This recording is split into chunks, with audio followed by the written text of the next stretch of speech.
Alors, est-ce qu'un simple conflit régional peut vraiment, mais alors vraiment, déclencher une réaction en chaîne planétaire?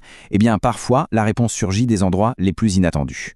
Aujourd'hui, on va décortiquer ensemble une escalade absolument fulgurante, où la diplomatie, les menaces et les stratégies militaires s'entrechoquent d'un continent à l'autre. Accrochez-vous bien, parce que ça part dans tous les sens. Et ça commence très très fort. Cette déclaration, c'est un véritable choc. Elle ne vient pas d'un acteur habituel au Moyen-Orient, non, mais bien du président du Kenya, William Ruto. C'est un avertissement direct, sans détour, à l'Iran, qui place immédiatement son pays en plein cœur de la crise. Alors, la question qu'on se pose tous, pourquoi une prise de position aussi ferme, aussi directe de la part du Kenya?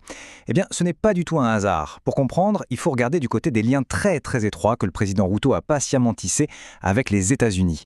Cet alignement politique, il est limpide. On parle d'un accord de santé assez controversé qui livre des données kenyanes aux USA. On parle aussi de sommes colossales, 190 000 $ par mois versés à un lobbyiste à Washington. Et ce n'est pas tout. Il y a eu l'envoi de militaires en Haïti, à la demande expresse des Occidentaux, et bien sûr des condamnations très dures contre la Russie.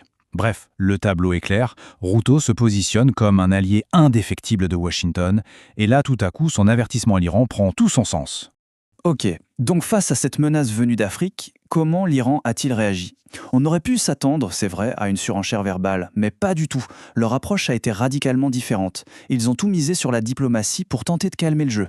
Le contraste est saisissant. D'un côté, on a le langage martial de William Ruto, avertir, riposterait, vous n'aimerez pas ça. C'est direct, c'est menaçant. De l'autre, la réponse de l'ambassadeur iranien au Kenya, qui est tout en retenue. Relations amicales, autodéfense, pas une cible. Deux tons, deux stratégies diamétralement opposées pour gérer une seule et même crise. Et dans sa déclaration officielle, l'ambassadeur iranien martèle ce point. Il insiste sur les liens historiques, cordiaux, entre les deux nations. L'Iran assure que le Kenya n'est absolument, mais alors, absolument pas une cible. Il justifie ses frappes dans le Golfe comme des actes de légitime défense, rien de plus, prévus par le droit international. On change de continent maintenant. On passe à l'Europe où un rebondissement, franchement totalement inattendu, va se produire. Alors qu'on a ce nouvel allié africain qui se range du côté des États-Unis, voilà qu'un allié historique de l'OTAN, lui, va prendre tout le monde à contre-pied. On pourrait se dire que dans une situation de crise pareille, les alliés traditionnels se serrent les coudes automatiquement, sans hésiter. Mais vous savez, la politique internationale, c'est souvent bien plus complexe que ça.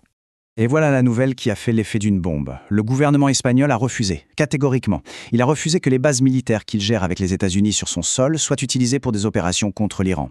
Une décision rarissime et lourde, très lourde de conséquences. Mais alors pourquoi ce refus? Est-ce que l'Espagne prend parti pour l'Iran? Non, pas du tout. Le gouvernement espagnol explique qu'il ne choisit pas un camp, mais un principe, celui du respect du droit international et de la recherche de la paix. Pour Madrid, la vraie question, ce n'est pas d'être